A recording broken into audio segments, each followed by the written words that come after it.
Umut Kervanı İnsani Yardım Vakfı olarak almış olduklarımız kurban vekaletlerini Afrika'nın Somali ülkesinde kurbanlarımızı kestik. İnşallah biraz sonra bunlar parçalanıp poşetlenecek ve inşallah buradaki ihtiyaç sahibi kamplarda bulunan Afrikalı kardeşlerimize dağıtacağız. Allahu Teala bağışta bulunan, vekalet veren bütün hayırseverlerimizden razı olsun. Allahu Teala hayırlarını kabul etsin inşallah.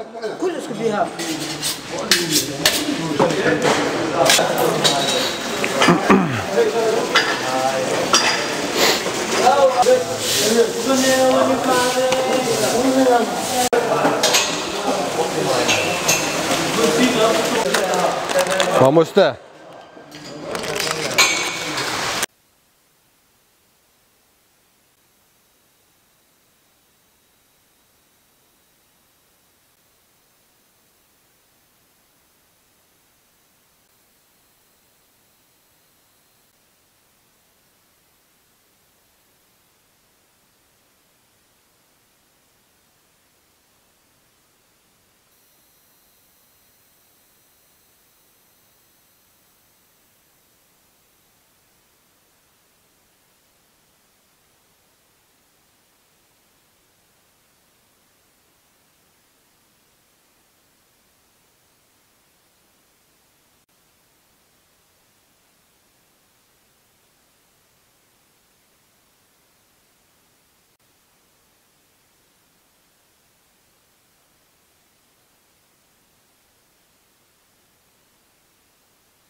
Onu alacağız.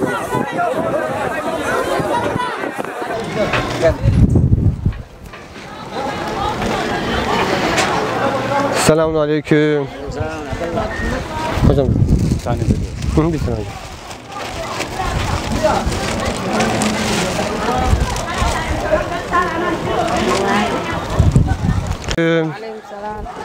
Türkiye'den size selamlar var.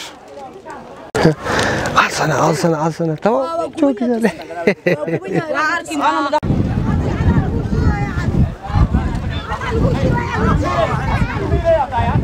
Türkiye'den size selamlar var. Maşallah. Maşallah. Allah'ım.